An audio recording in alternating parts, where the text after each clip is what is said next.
Uno de sus principales aciertos es haberle dado nombre a la realidad que estamos viviendo en estos momentos. De un mundo sólido de seguridades y certezas, hemos pasado a un mundo que usted llama líquido. ¿Estamos condenados a vivir de la inseguridad, de la fragilidad, de lo momentáneo, de lo transitorio? Sí, por eso hablo de liquidez, porque sustancias líquidas son aquellas que tienen dificultades para conservar su forma. Se requiere mucha presión, mucha fuerza para mantenerlas compactas, como murallas de concreto. De lo contrario, cambiarían su forma bajo la influencia de fuerzas muy disímiles. Esto es exactamente lo que está pasando con estos sistemas que supuestamente estaban establecidos muy firmemente. Me refiero a estructuras institucionales que originalmente se encontraban especialmente arraigadas en el sistema. Y con el curso del tiempo resultaron ser muy fugaces, transitorias, tal como lo señala su pregunta. Cambiaron de forma inesperadamente, sin advertencia previa. El problema con la realidad líquida es que es tan difícil de pronosticar cómo se desarrollará y reaccionará a nuevas situaciones, crisis, dilemas de confianza o lo que sea. Y como sabemos tan poco sobre ello, nos sentimos impotentes. Si uno no es capaz de pronosticar cómo las cosas evolucionarán, no puede tomar medidas de precaución. Entonces no se puede defender, prepararse. Los hechos nos toman por sorpresa.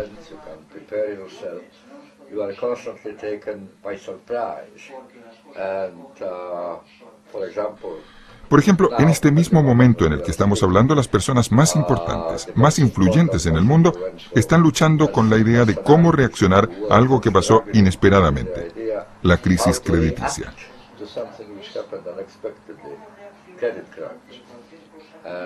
Intentaron aplicar medidas muy inusuales, poco ortodoxas, para arreglar la situación, pero hasta ahora nada funciona.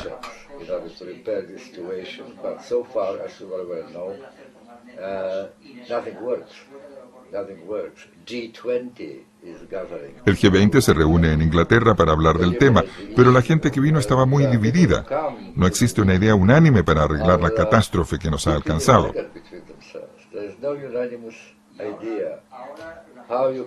Y no solo eso, no hay ningún consenso sobre su real proyección. ¿Cuánto tiempo durará? ¿Cuál será la extensión del daño?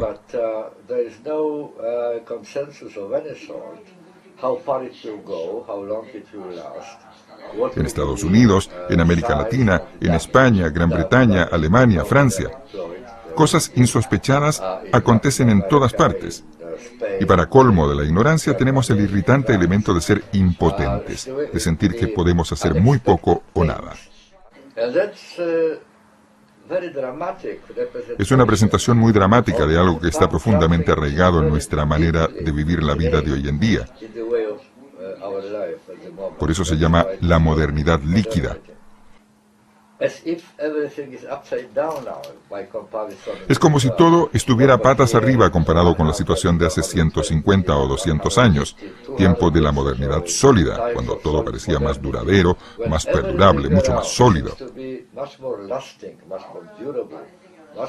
Ahora, gente de 30, 40 años no tiene ni idea lo que va a pasar con ella cuando tengan 60 o 70 años. La planificación del futuro desafía nuestros hábitos y costumbres, las capacidades que aprendimos para superar los escollos del camino.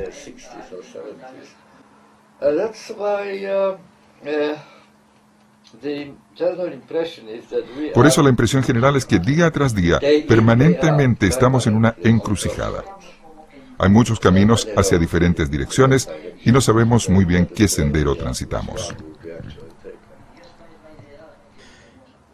Si el mundo está regido por un individualismo exacerbado, ello sería una de las mejores demostraciones que existe una suerte de claudicación de lo que llamamos sociedad. No obstante, aquí y allá surgen movimientos sociales, protestas juveniles, comités de la más variada naturaleza. En las pancartas se puede leer "Juntos podemos", "Otro mundo es posible". Y ello naturalmente en mayor medida en los países pobres. ¿Debemos ser esperanzados y pensar que el paciente terminal se está recuperando milagrosamente? Lo que usted indica es muy importante.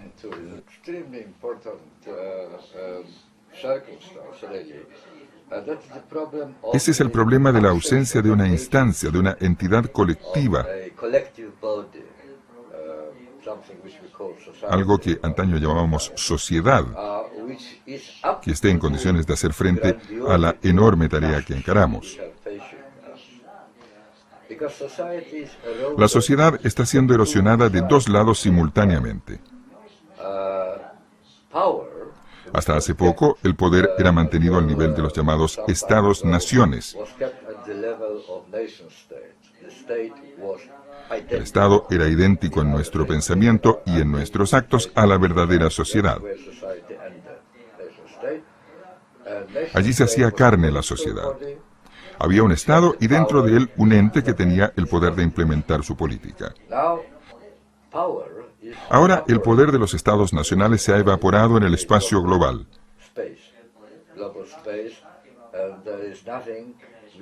En la globalización no hay nada que recuerde ni siquiera vagamente a un tipo de ente como el gobierno de un Estado nacional soberano.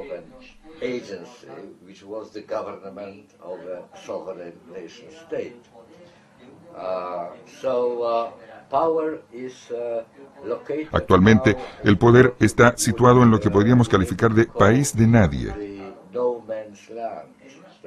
No hay reglas, no hay leyes globales, tribunales globales, un parlamento global, ninguna representación de la voluntad del conjunto de los seres humanos. No hay instituciones globales democráticas, nada. Así que ya este poder del Estado nacional se ha evaporado en el espacio global, aunque hasta ahora sea el único ente político que conocemos. Pero volvamos a lo que hablamos antes, de la crisis actual económica y crediticia.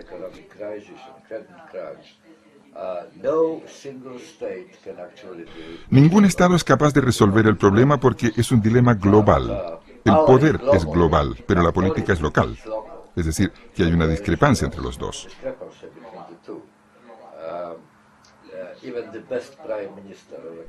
Incluso el mejor primer ministro de un país no tiene la capacidad para hacer frente a las causas globales del problema.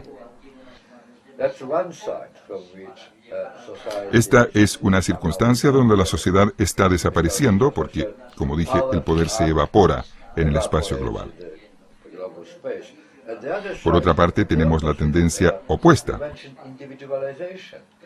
Usted mencionó la individualización.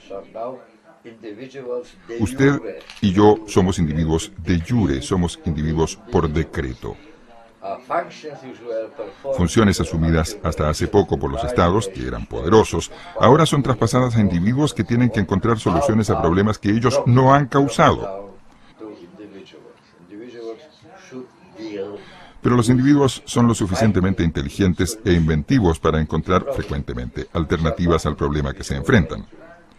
La cuestión es que ser un individuo de jure es diferente a ser un individuo de facto.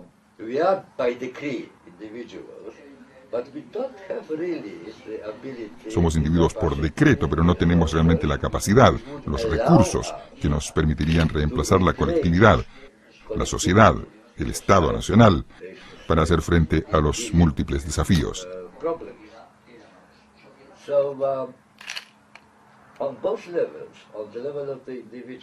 Entonces, en ambos niveles, en el del individuo y en el del Estado nacional, tenemos la misma situación: ausencia de instituciones capaces de hacer frente a la enormidad de los desafíos.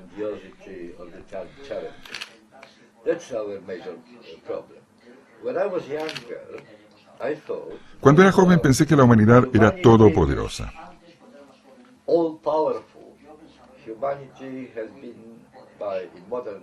En los tiempos modernos, la humanidad fue declarada divina.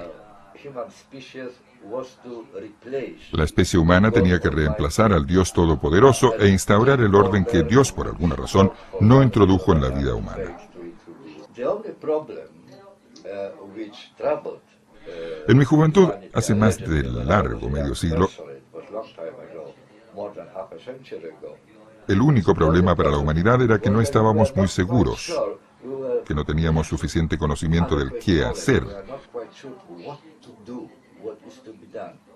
Pero estábamos convencidos que una vez que obtuviésemos el conocimiento, que la ciencia nos ofreciera resultados, tendríamos todos los instrumentos para implementar las soluciones.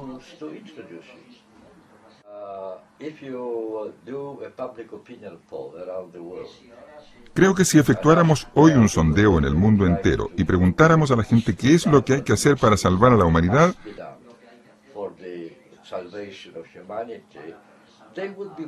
habría más o menos unanimidad en que no debería haber guerra, tampoco el calentamiento global. Debería haber una mejor relación entre la humanidad y la naturaleza.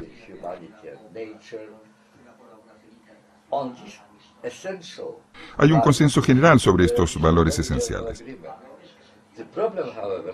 Sin embargo, el problema hoy día es quién hace la tarea. Los estados son demasiado débiles. He pensado mucho sobre la globalización, lógicamente. He escrito mucho sobre ello. No quiero decir siempre lo mismo, pero lo repito, hasta ahora la globalización ha sido solamente negativa.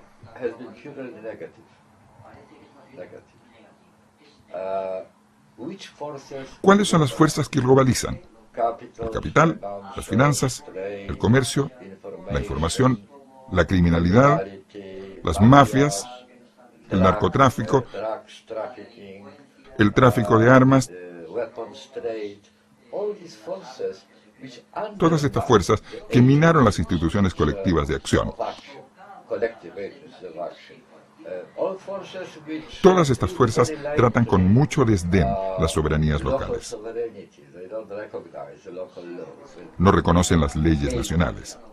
Odian las limitaciones que los códigos legales locales les imponen.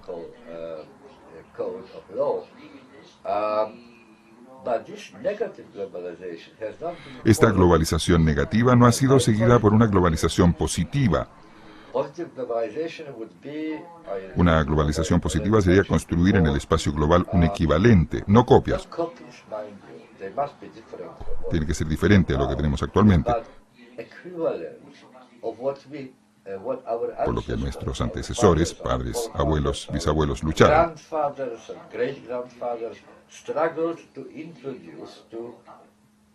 Un orden en el caos a nivel del Estado nacional.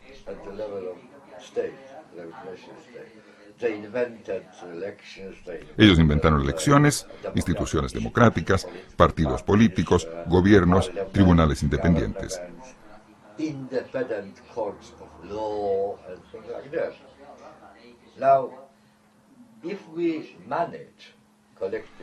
Si logramos colectivamente crear equivalentes de todas estas instituciones a nivel global, solo entonces estaremos capacitados para llegar a la raíz de los actuales problemas.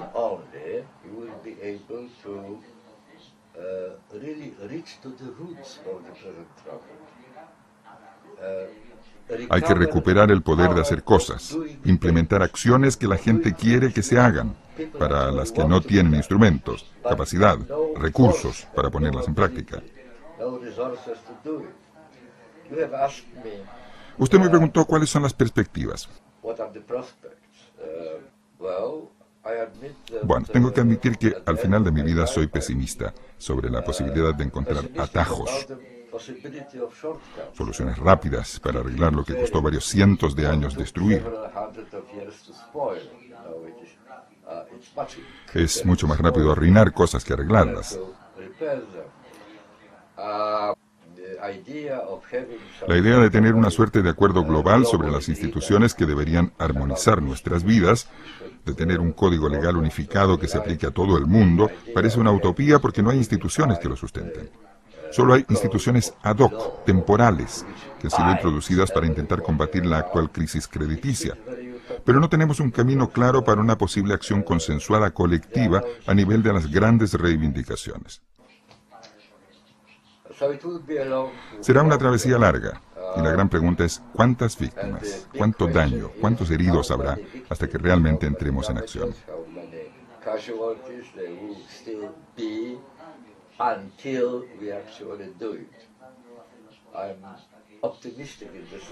Soy optimista en el sentido de que no es la primera vez que la humanidad se ve enfrentada a un nuevo escalofriante fenómeno.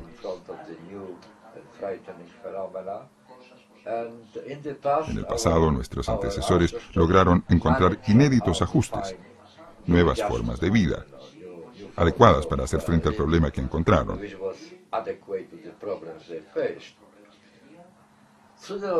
Espero que tarde o temprano lo hagamos. El otro problema es que no creo que tengamos una idea muy clara de cuál debe ser la forma de la reparación, la restauración.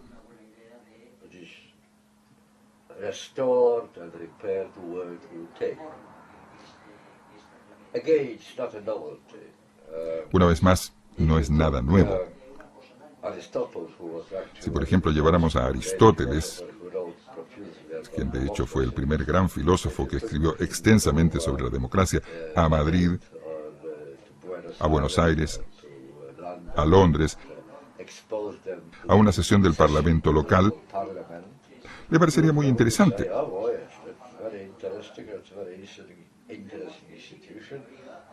Nos felicitaría por haber creado algo muy prometedor.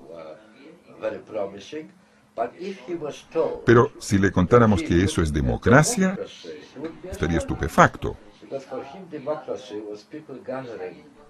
Para él, la democracia era gente que se reunía en el mercado local, que debatía y al final votaba allí mismo por la resolución que una mayoría aprobaba. La idea de la democracia representativa para él era algo totalmente distinto.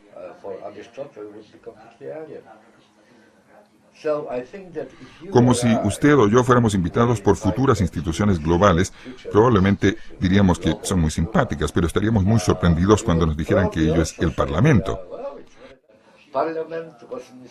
El Parlamento era una institución hecha a la medida del Estado-nación, unidad étnica.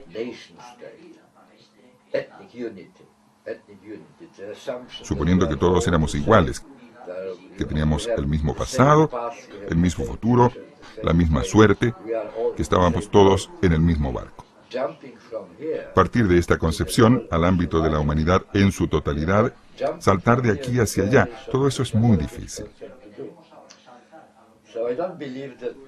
Por eso no creo que resolvamos muy pronto el problema. Pero estoy bastante seguro que en este siglo estaremos luchando, intentando por todos los medios, pensando, discutiendo sobre un tema, cómo restablecer el equilibrio entre política y poder. Porque ahora la política es local y el poder es global. Y finalmente estamos todos expuestos a estas mareas de la modernidad líquida.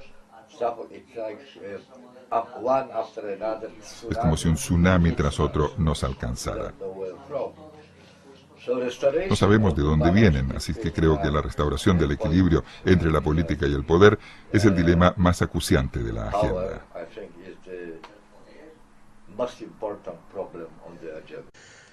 Usted sabe que, señor Bauman, que yo vengo de una emisora holandesa, de tal manera que me resulta muy importante dedicarle algunos minutos a ese análisis que usted ha hecho de un programa de televisión holandés y que lo ha presentado como una suerte de paradigma de lo que estamos viviendo actualmente. El Gran Hermano, un programa de millones de televidentes, basado fundamentalmente en una competencia destinada a la exclusión. Alguien va a ganar al final y todos los demás pierden, van a ser borrados de la existencia televisiva, y está basado pues en una guerra a vida y muerte, a coaliciones transitorias y a traiciones muy rápidas. Y el que pierde es por su propia culpa, por no haber sido lo suficientemente mentiroso o lo suficientemente espectacular para convencer a los televidentes. Si esto es un reflejo de alguna manera del mundo que vivimos, parece más lejos que nunca la posibilidad de llevar a la práctica, en mínima medida que fuera, esta combinación de la preocupación por uno y la preocupación por los otros.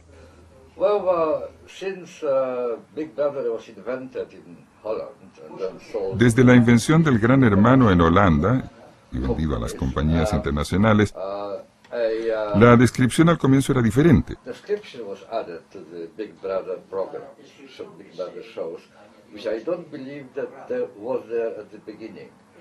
Ahora se llama reality show.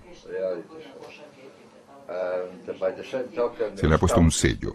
Aquí, en la casa del Gran Hermano, es como en un mundo exterior. Y me temo que el número de televidentes que votan en este programa es muy superior a los que lo hacen en las elecciones nacionales.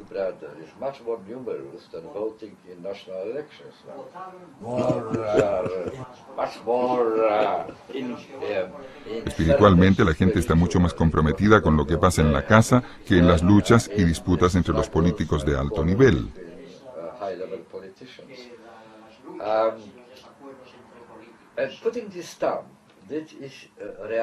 Al poner el sello, esta es la realidad de la vida humana, así está organizada la vida humana.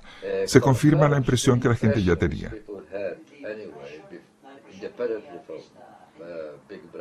Sobre los hechos, la convicción de que la vida está organizada de tal manera que la exclusión es una ley natural. Tiene que ser así y no de otra forma. En el show de Big Brother, todo el que sea débil tiene que ser excluido. No es que toda persona débil fracase, pero es una ley de la existencia, la regla de la casa, que una persona tiene que irse.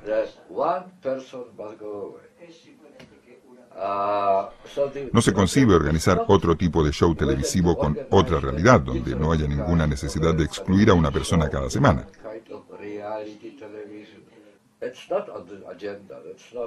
No forma parte de la agenda. Simplemente no se discute el principio de la exclusión. Lo único que queda es asegurarse que no eres tú quien será excluido por otra persona.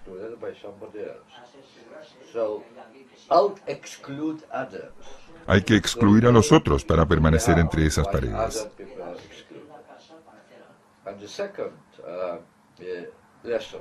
La segunda lección del show de Big Brother y otros espectáculos similares es que juntar fuerzas, actuar conjuntamente, crear equipos, comunidades, es temporalmente útil.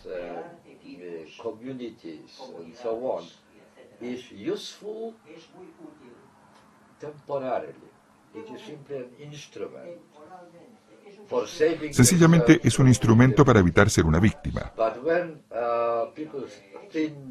Pero cuando ya quedan pocos se olvidan los equipos, la lealtad, la solidaridad.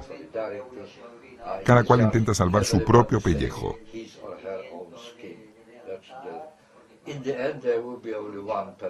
Finalmente solo habrá una persona que prevalezca. Todos los demás serán víctimas.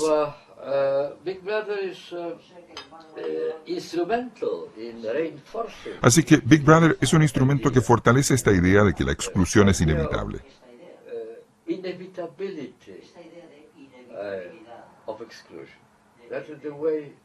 Así están organizadas las cosas. No hay lugar para todos. Todo el mundo vive con ese peligro, lejano o próximo, de ser excluido. Creo que es la fuente más importante de la que emana el miedo contemporáneo. Big Brother es de alguna manera una posibilidad para reforzar esta convicción. Pero, por otra parte, yo no culpo a ese señor que inventó Big Brother. Él no creó esta situación porque ya existía, y eso explica el enorme éxito del programa. ¿Por qué tanta gente lo mira? ¿Por qué están tan interesados, atraídos?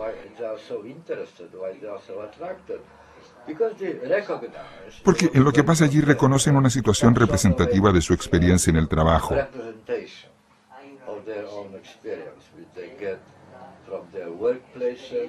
donde hay despidos con regularidad y en tiempos de crisis despidos masivos.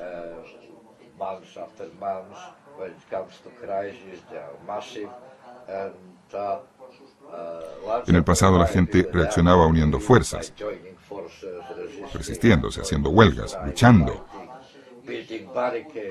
levantando barricadas. Ahora la preocupación es si la actual ola de despidos no me afecta. Yo me quedo, otros se van.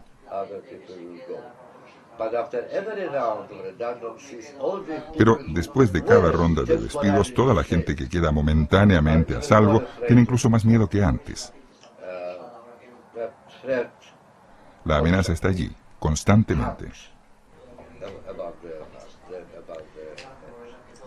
Usted sabe que hay mucha gente que piensa que los medios de comunicación somos responsables de, por lo menos, la profundización de los males del tiempo que vivimos. ¿Usted comparte esa crítica?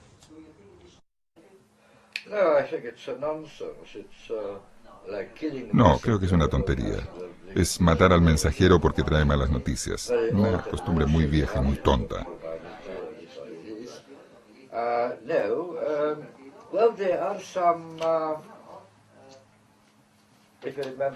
Recordemos Marcel McLuhan, quien habló de los medios internacionales. Hay algunas facetas de los actuales medios de comunicación masiva, no deliberadamente, sino simplemente debido a los logros técnicos de la televisión, que lo que hacen es dar una imagen del mundo actual que es muy especial.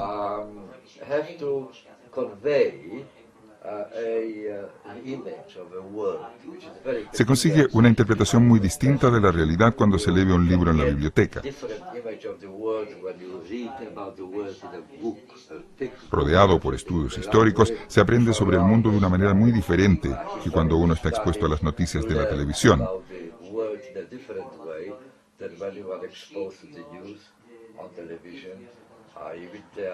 Con sus soundbites en lugar de argumentos, la prisa de la gente. El oneroso tiempo en televisión.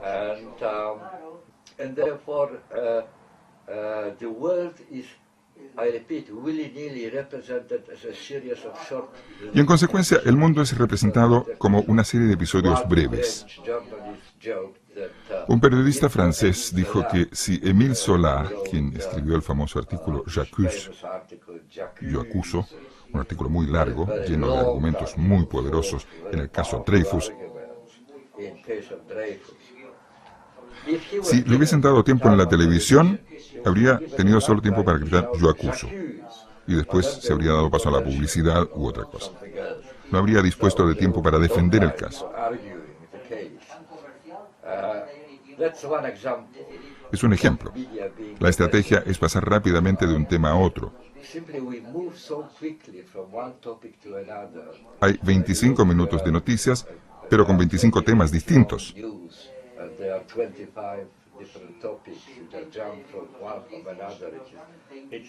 Es como un mosaico.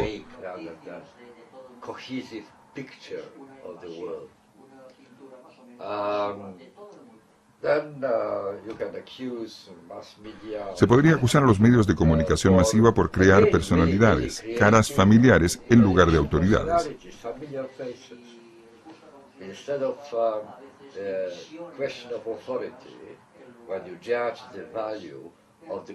En esa concepción no se ajusta el valor comunicacional de alguien por la profundidad, el peso de lo que dice.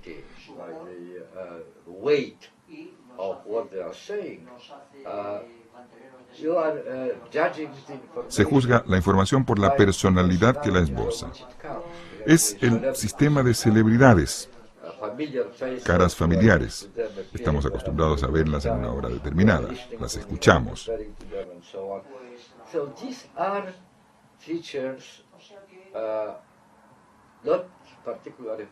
Estas son facetas no especialmente agradables que están relacionadas con la naturaleza de los medios de comunicación masiva. Televisión, radio, pero también la biblioteca, los diarios, cada uno de sus medios de comunicación tienen sus particularidades. Ninguno de ellos está completamente libre de vicios. Todos tienen lados positivos y negativos. Pero sería estúpido acusarles que ellos están creando los aspectos negativos de los que nos quejamos en este mundo.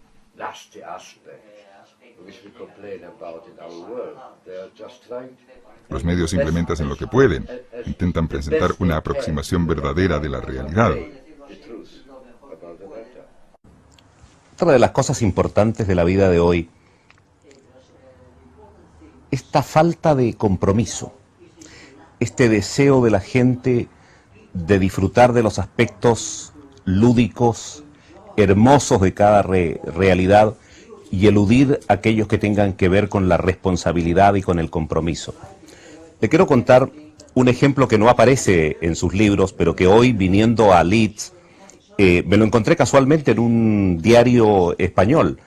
Dicen que hay una cárcel en Rusia que se está empleando turísticamente. Entonces los turistas reciben un traje de presidiario de los tiempos de Stalin y tienen derecho, por un precio módico de 100 euros, a pasar un día en condición de perseguido por el régimen de Stalin. Incluso pueden trabajar en los talleres donde trabajaban estos reprimidos y recibir el mismo rancho que tenía esta gente. Y ha tenido un éxito tremendo porque la gente sale feliz de allí. ¿Por qué hemos llegado a esto? El arrancarnos del compromiso, el solo querer la parte bonita de la historia.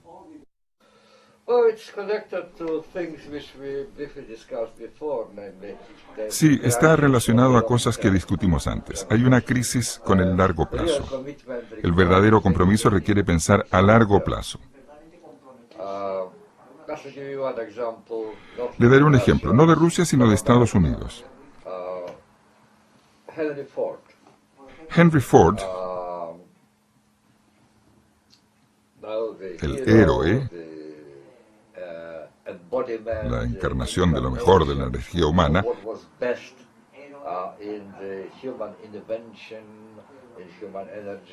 él era el Bill Gates de los antiguos tiempos.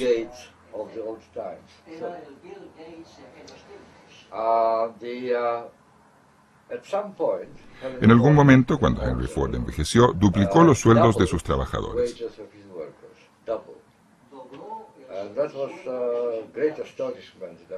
Fue una gran sorpresa en Estados Unidos porque hasta entonces el capitalismo norteamericano quería bajar los sueldos, no duplicarlos.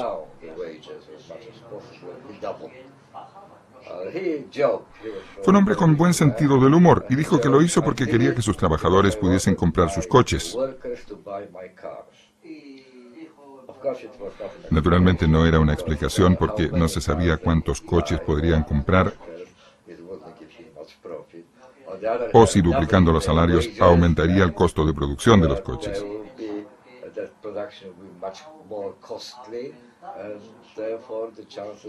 Y en consecuencia era probable que las ventas bajarían. Entonces, ¿por qué lo hizo? Porque quería que sus trabajadores se quedaran en sus fábricas.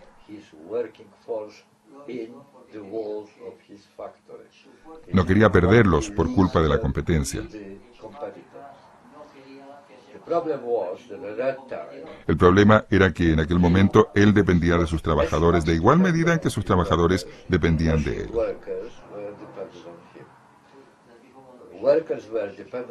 Los trabajadores dependían de Henry Ford para poder vivir, y su riqueza dependía de sus trabajadores. No podía, como los actuales capitalistas financieros, apretar un botón en su laptop y enviar capital a Malasia, por ejemplo, en lugar de tenerlo en París.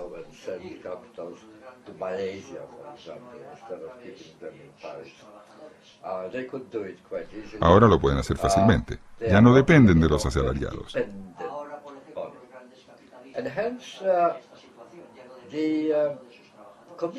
Por eso, el compromiso está en crisis.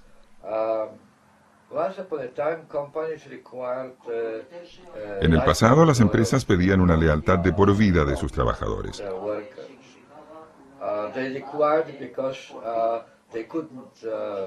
porque no era tan fácil trasladar la maquinaria, los edificios de un sitio a otro.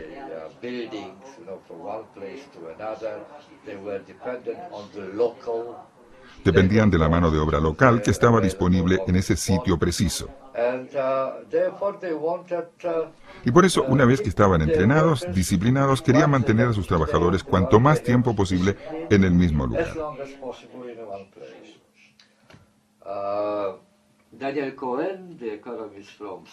Daniel Cohen, el economista de la Sorbona en Francia, dice que cuando los hombres jóvenes iban a Renault para ser aprendices y trabajar en la fábrica de coches, podían estar prácticamente seguros que durante toda su vida laboral trabajarían en la misma fábrica.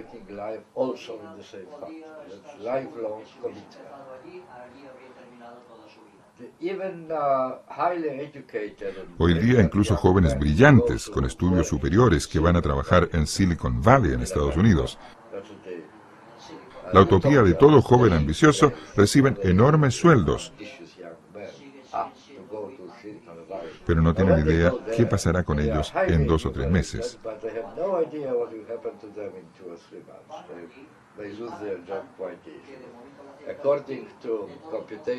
Según cálculos hechos antes de la crisis crediticia por el sociólogo Richard Sennett sobre las perspectivas de estadounidenses con alta formación profesional, se demuestra que el americano medio con estudios universitarios que entra actualmente en el mercado laboral puede esperar que tendrá que cambiar de lugar y de tipo de trabajo al menos 11 veces antes de jubilarse.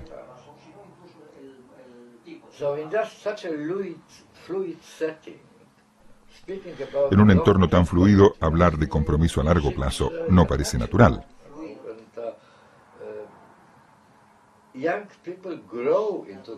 La gente joven crece en medio de esta situación.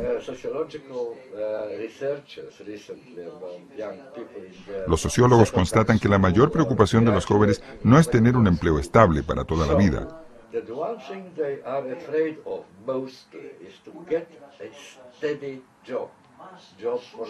No lo quieren, ansían experimentar, no quieren dejar de lado ninguna posibilidad.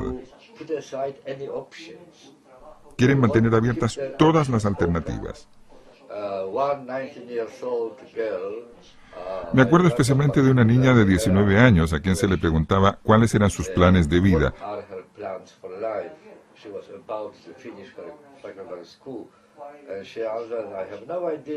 Dijo que no tenía ni idea, que deseaba una vida interesante,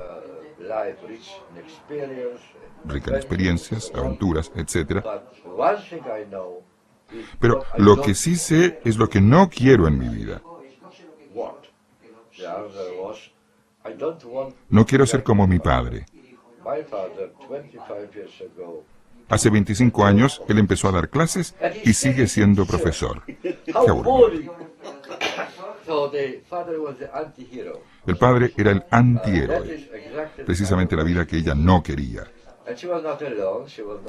Y no es una excepción. La mayoría de la gente joven está entrenada de tal manera que esperan una vida llena de cambios, de nuevas vivencias. No sé cuál es la gallina y cuál el huevo, qué fue primero. No sé si la expectativa de la gente joven creó el mundo líquido o si el mundo líquido creó esta expectativa. No me parece que sea posible responder esa pregunta.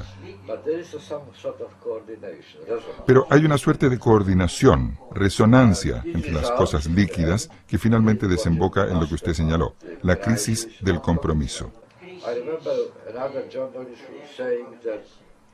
Me acuerdo de otro periodista que decía que en estas condiciones casarse es como embarcarse en un viaje por el océano sobre papel secante.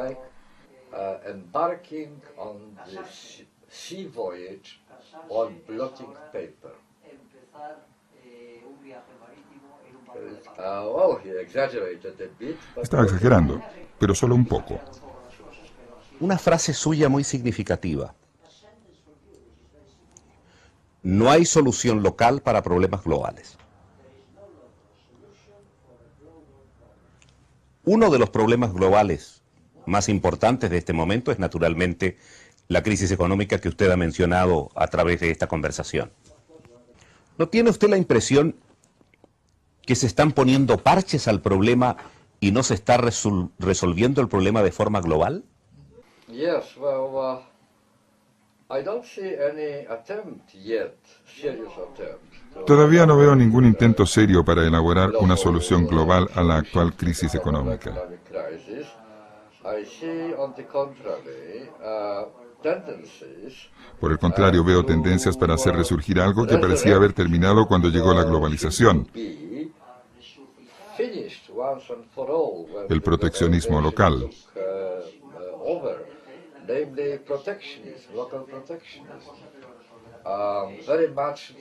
Las tácticas del gran hermano.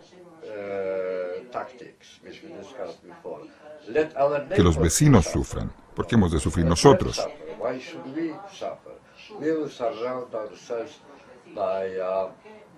Nosotros nos protegemos con un sistema de impuestos que debería salvaguardar nuestra economía de esta crisis global.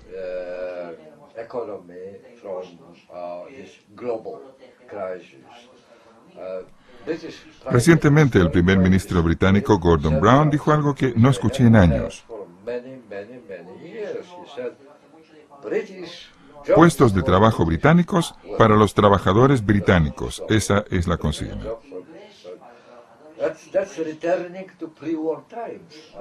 Volvemos a la época anterior a la guerra. 20 países acudieron a la conferencia de Londres. 17 ya han introducido medidas proteccionistas. Y llegaron a Londres para discutir medidas conjuntas aplicables a todos los países. No tengo ni idea cómo lo harán. No espero que los resultados de esta conferencia ofrezcan ningún resultado sólido que ataque la raíz del problema.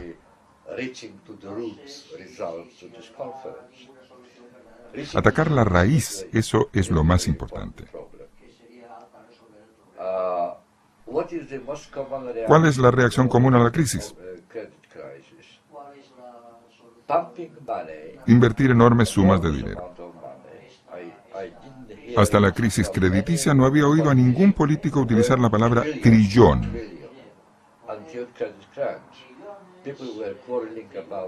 Los políticos se peleaban sobre cientos de millones, a veces miles de millones. Ese era el límite de nuestra imaginación. Pero nadie habló de billones de dólares, 2 billones de dólares.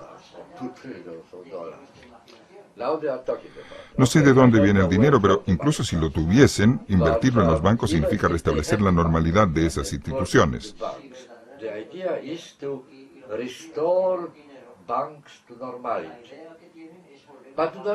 Pero si la normalidad es la razón de la crisis,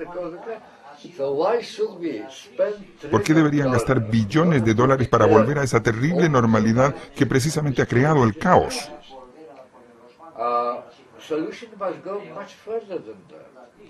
La solución debe ir más allá. Hay que atacar las raíces de la cuestión.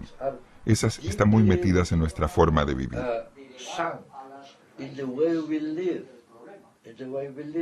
Necesitamos una suerte de revolución cultural. Nos han educado con la idea de disfrute ahora, pague después.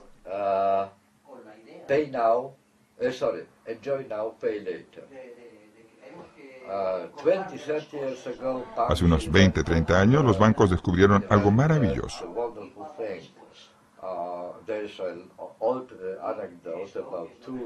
Hay una anécdota sobre eso. 2 representantes de 2 fábricas de zapatos viajaron a África.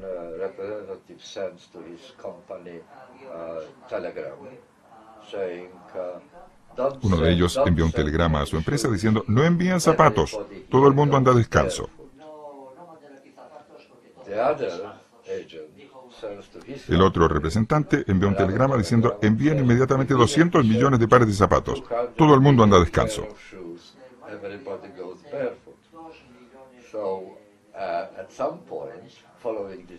En otras palabras, los bancos descubrieron que la gran mayoría de la gente no pedía dinero. Vivían según sus posibilidades. Un escándalo. ¿Por qué no convertirlos en deudores? attract them to living on credit. ¿Por qué no convencerlos de vivir endeudados? 30 years ago, when the credit cards were Hace 30 años, cuando se introdujeron las tarjetas de crédito, la consigna era "Take the waiting out of wanting". No espere si desea algo. and that was the most revolutionary statement in Fue la declaración más revolucionaria de toda la historia moderna. one of the creators of modern science, social science, pointed out that Max Weber, uno de los fundadores de la sociología moderna, dijo que la actual sociedad capitalista está basada en la ética protestante, que consiste en la postergación de esa invitación. No espere si desea algo.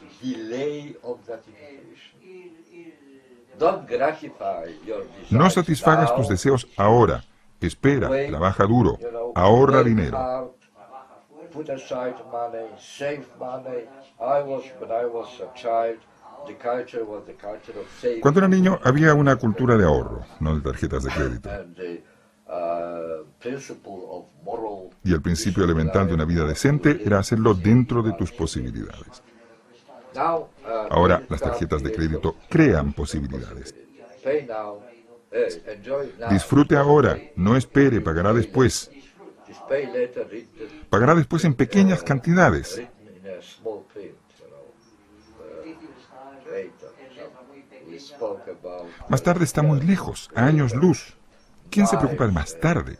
¿Quién sabe cuándo llega más tarde? years away. Who is worrying about later? Who knows what later will be like?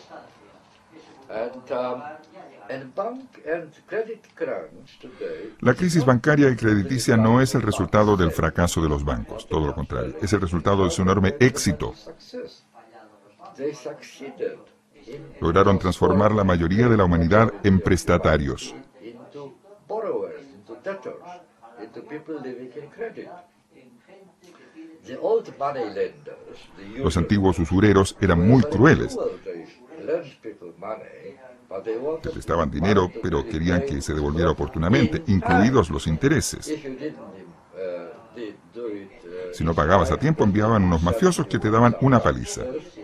beat you, and if you Y si no podías pagar, te able to mataban. repay, they will kill you.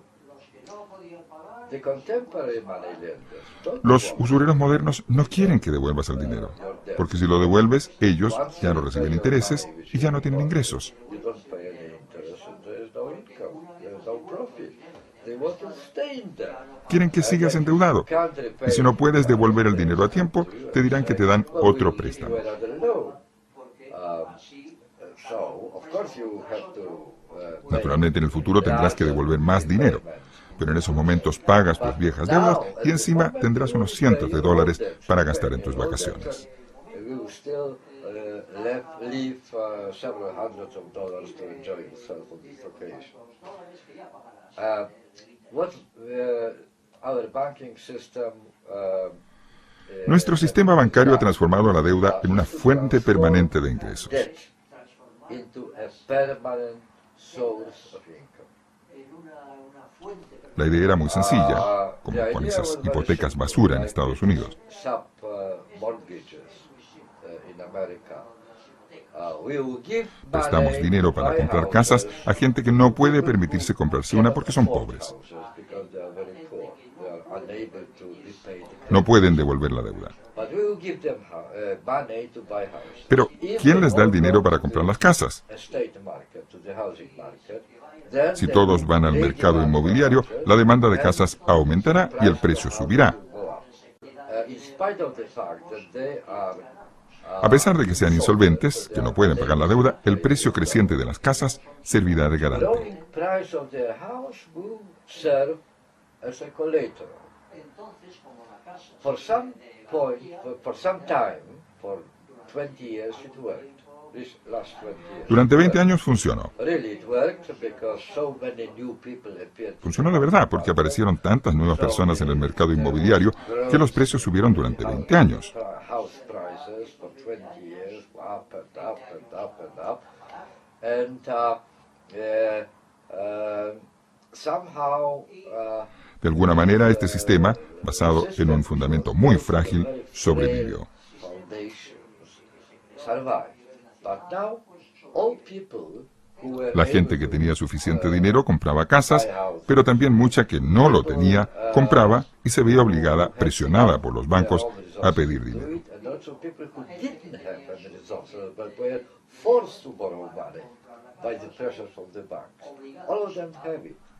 Todos lo han hecho. Se alcanzó el límite y de repente el colapso total. En Estados Unidos, probablemente la mayoría de la gente vive en casas cuyo valor es inferior al dinero que solicitaron para comprar las casas.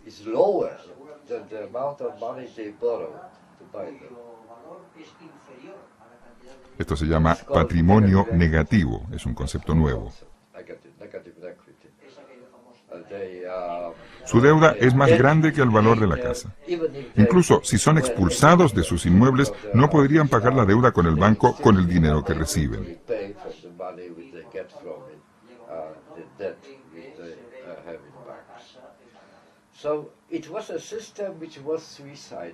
Es un sistema suicida. Utilizo la metáfora de la serpiente que se come su propia cola.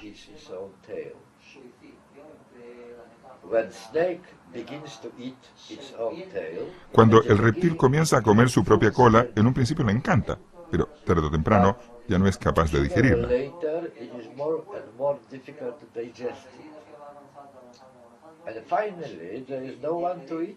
Y finalmente ya ni es capaz de comerla. Eso es exactamente lo que está pasando con el sistema bancario y el de tarjetas de crédito.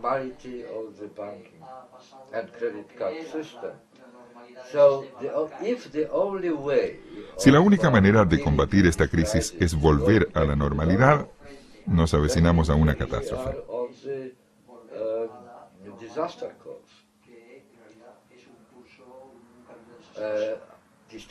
Estos últimos 20, 30 años que hemos vivido de préstamos han creado una generación que está entrenada para vivir endeudada.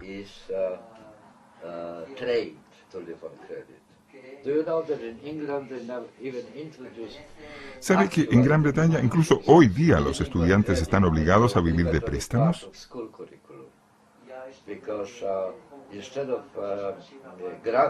En lugar de becas, se le proporciona créditos a los alumnos de la enseñanza superior. Se supone que los devuelvan después de finalizar los estudios. Esto significa que están obligados durante sus estudios a vivir endeudados.